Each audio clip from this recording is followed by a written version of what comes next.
Hey y'all, it's Corgi!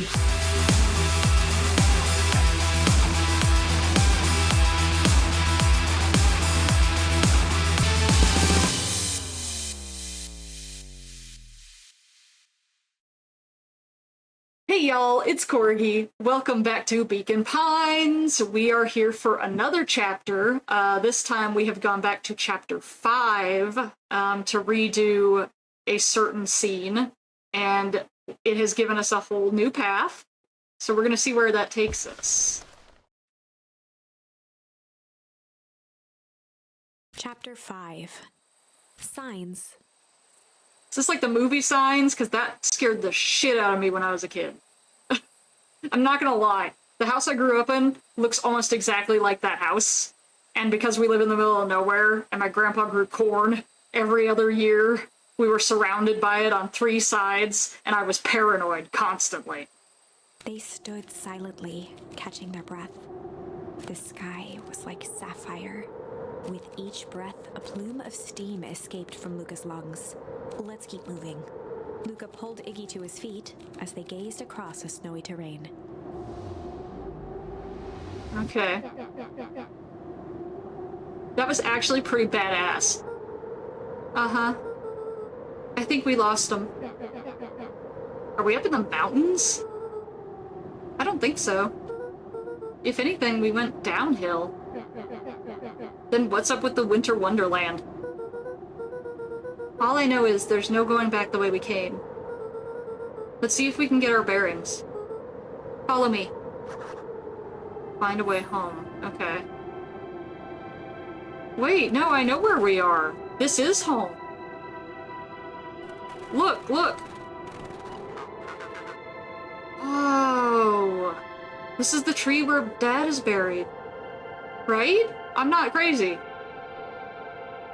Has the nuclear winter already started? Luca? Luca, are you there? Luca had almost forgotten the walkie-talkie he was carrying. Yeah, me too. Oh no, it's not Rolo. Okay, my bad. Luca, are you there? It's that bozo Kerr. I hope nothing bad has happened to you out in those woods. How does he have Luca this? looked at Iggy with hesitation. How is he talking to me on this? No need to be rude. With a resigned sigh, Luca responded. It seems like the only dangerous thing in the woods is you. He speaks, the young man of the hour. Now, how in tarnation did you end up with one of our radios? Just lucky, I guess. Boy, howdy, you Van Horns are full of surprises, aren't you?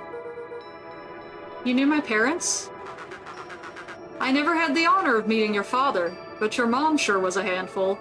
Luca winced, shoving the walkie-talkie back into his pocket. What does that mean? We gotta keep moving.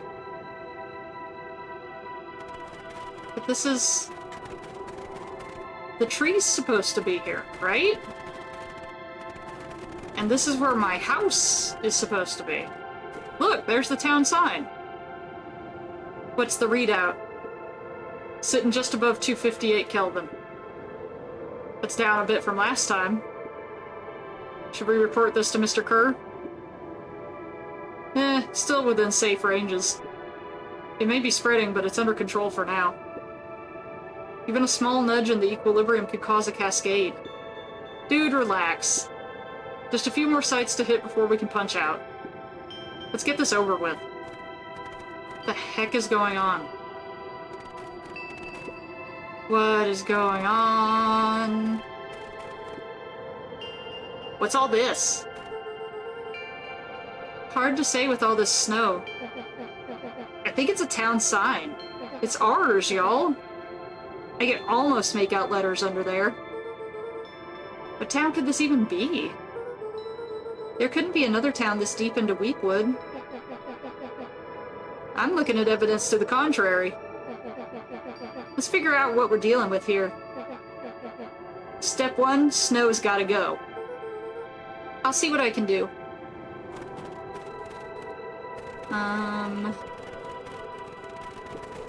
Oh. Hey, yeah. Oh, okay. Hey, yeah. Oh. Hey, yeah. Oh, okay. Hey, yeah.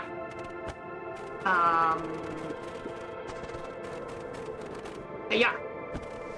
Haha. See? The boys stared in disbelief at the sign that now clearly read, "Welcome to Beacon Pines." This doesn't make any sense. We're in Beacon Pines? How's that possible? We ran away from town. How did we get back here? I guess we got turned around. Where did all this snow come from? Well, it's been colder than normal lately. There's a pretty big difference between sweater weather and this Arctic hellscape. The puddle we fought at before. It was cold too. Maybe all of it leads to one source. You think it's related? What the hell is going on? We're gonna get you some answers. Let's keep moving. Yeah, dang, okay. Go this way? Oof, okay. We're in the middle of town. Oh, there's a fence! The fencing listened, each chain link encapsulated with a translucent layer of ice. Looks like the stuff they put up around Weepwood. The stuff who put up? I don't know. Perennial harvest. What? Oh. Does stuff look familiar to you? It looks like the barrel near the puddle I, shoved me into. Yeah. Uh-huh.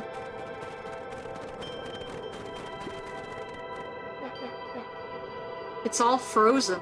Looking down at the frozen stream, Luca could faintly see a school of minnows encased in the ice. Whatever happened here, it happened fast. The fish didn't even have time to run.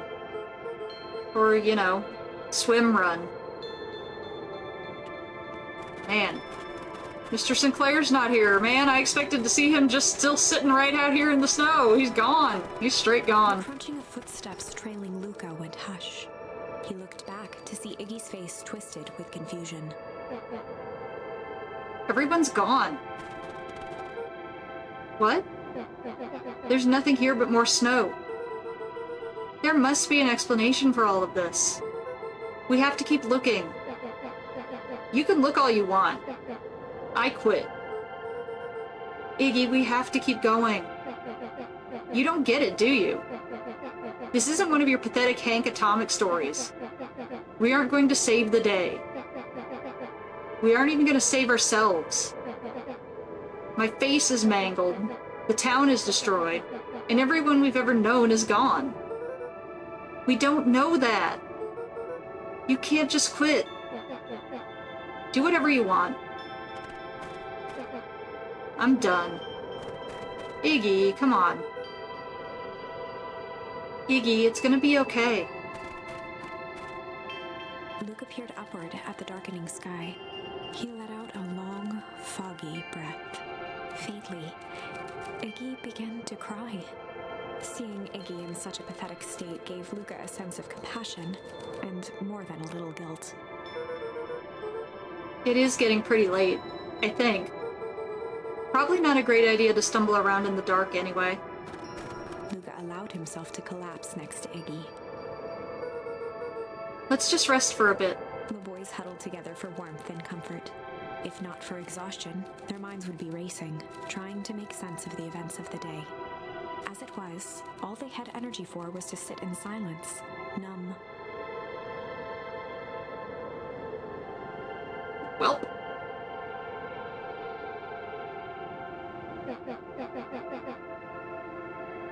The way the snow covered everything over, it's kind of calming. Yeah. I haven't had time to say it, but thanks. Huh? For getting us away from those creeps. I sort of froze up back there. Iggy, I should be the one apologizing. This all happened because I lost my temper. Nah, that's bull hockey. First of all, you didn't know what that gunk would do. You didn't, right? Of course not. And second, stop with this baloney about losing your temper. But I did lose my temper. Iggy motioned sarcastically to his half-deformed face. Obviously. But that's exactly what you should have done. Huh? I was being a horse's ass. You were supposed to be a horse's ass in response. That's how it works. I mean, it doesn't have to, Iggy. Iggy, I'm having a hard time following. You wanted me to fight you? Of course. Geez, you goody-goody types take forever to understand this very basic point. Why would you go around saying cruel things trying to get into fights? Iggy shrugged. It's something to do. You're an asshole because you're bored? Yeah. Sometimes I just feel empty. You wouldn't understand. You and Rolo are always having a blast together. Laughing and calling that dinky little treehouse mission control. Iggy now wept openly. Perfect little Luca Van Horn. With his perfect little life. My life is not perfect.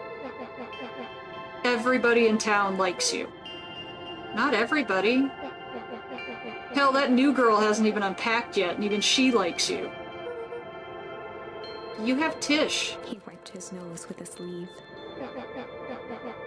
I love Tish. Tish is great. But she ain't exactly the world's greatest conversationalist, you know? Luca gave a warm chuckle. Yeah, I get that impression. Iggy cleared his throat as he wiped his eyes. Huh.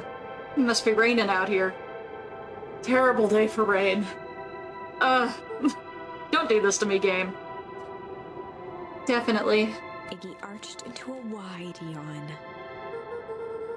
We should probably try to get some sleep. Yeah. Let's lay low for now. Tomorrow, we'll get to the bottom of all this. Luca's eyelids began to slowly drift shut. Luca? Yeah? I always did want to see the inside of your dinky little treehouse. What do you think? Not bad. I'll give you the full tour when we get back. You know what? That's all Luca could whisper before succumbing to sleep. Iggy snuggled in some more. When it comes to worst days of my entire life, this one wasn't half bad. The house smelled of warm bread. Okay, great. I was hoping to stop there, but alright. I guess we'll keep going. Luca was playing with toy blocks on the living room rug. He looked up to see his parents on the couch. His mother held his father's head in her lap. She idly stroked his hair while humming a song. A voice behind Luca spoke. "This is how you remember them, huh?" Luca turned to see his own face. The doppelganger from his dreams, still clad in a yellow hazmat suit, still carrying a look of disdain behind empty eyes. Aww, look at this perfectly cozy scene. You know it wasn't really like this. The figure picked up a toy block and inspected it. It's amazing the facades that one can build given the right materials. Not that I blame us. These are a child's memories, all warm and fuzzy. You don't remember, do you? Lucas snatched the block from the figure's yellow-gloved hand. Remember what? The doppelganger pointed to the couch. The last day we saw him alive. The day he chose to abandon us. Luca turned to look at his father, still lounging on the couch. That's not true. He didn't abandon us. The doppelganger waved his hand dismissively. Everything is true here. It's just a matter of what we choose to see. Well, let me show you. The world flickered and pulsed. Luca was sitting next to his bed, listening to his heartbeat with one of his dad's stethoscopes. The doppelganger limped into the room. Now, we both know that's not how this went. He grabbed Luca's hand and guided the stethoscope to the floor. Luca heard muffled shouting, house by the stethoscope. It was his parents, fighting. Do you remember what we did next? Luca gave a slow nod and crept down the hall to peek through the banister. He could see the outline of his mother at the bottom of the stairs. Damn it, Walt. We can't afford to get involved in this. She was scared. His father stepped forward.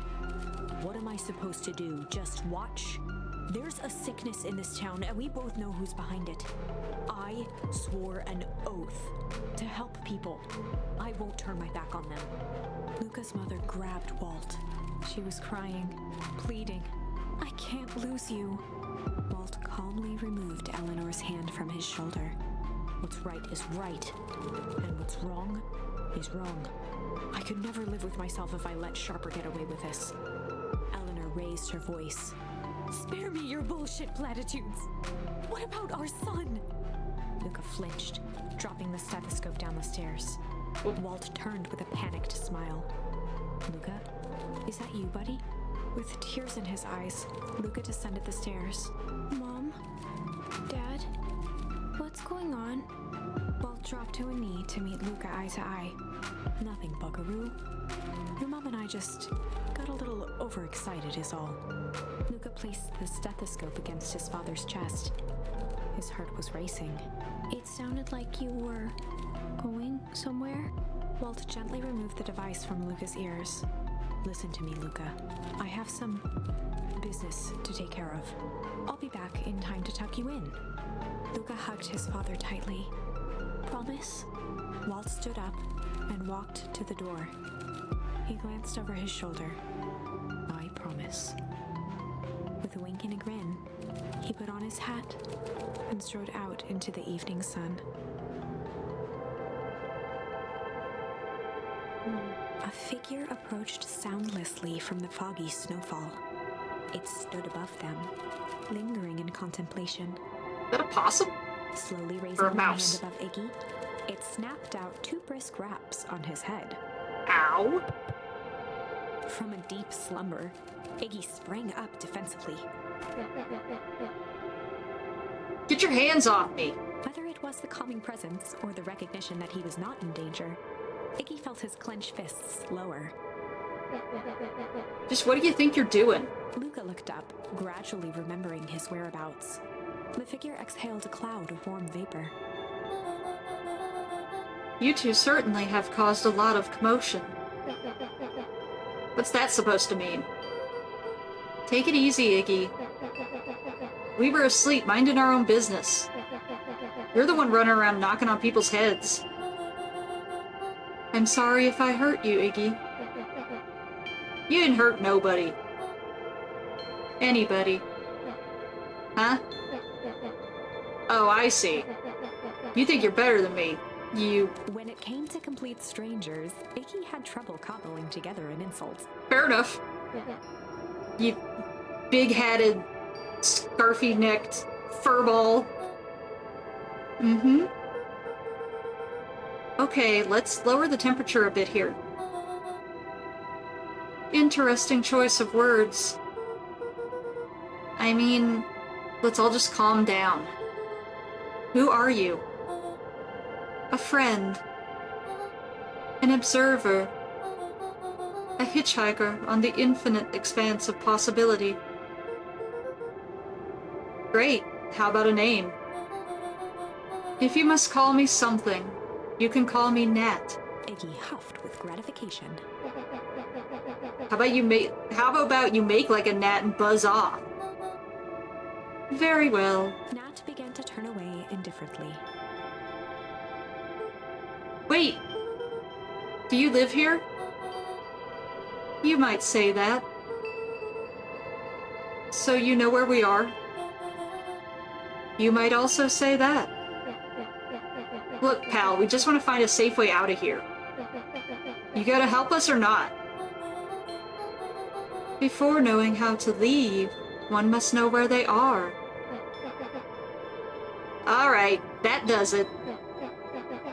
Luca, I don't know about you, but I'm getting out of here one way or another. Iggy turned sharply and began to stomp off. Enough with the riddles. Iggy, wait up. Realizing he'd worn their patience then, Nat relented. Oh, Nat's a man? Sorry, it looks like a girl to me. We're going with that. Are you serious? This is not a female possum? Nat is also a female name, short for Natalie. I don't care, we're going with it. Very well. I suppose this isn't the time for metaphors. I'll show you how to get back home. Luca and Iggy turned around with hope in their eyes. Come here. Nat took a deep breath in. Close your eyes. Nat exhaled slowly, then snapped his fingers. Okay, open them. For a brief moment, Luca and Iggy let themselves believe that some great magic was about to unfold, until they opened their eyes and found themselves in the exact same place, cold and disheartened. This is your home. This is Beacon Pines. Look, Nat, we don't know how we got here. Maybe we stumbled through some time travel gate in Weepwood. Or we teleported to some alternate universe. Or this is all just some cruel experiment by Kerr and his goons. But this is not our home. You're inching closer to the truth. Alas, the reality is much less fanciful. Just give it to us straight. So be it. As I said, this is Beacon Pines. The original, true Beacon Pines. What do you mean? What does that mean? The original? So the one we were in was a different timeline? What does that mean, y'all? What does that mean? Okay, I guess we'll find out the next time we play. So, until then, I'll see y'all later. Bye!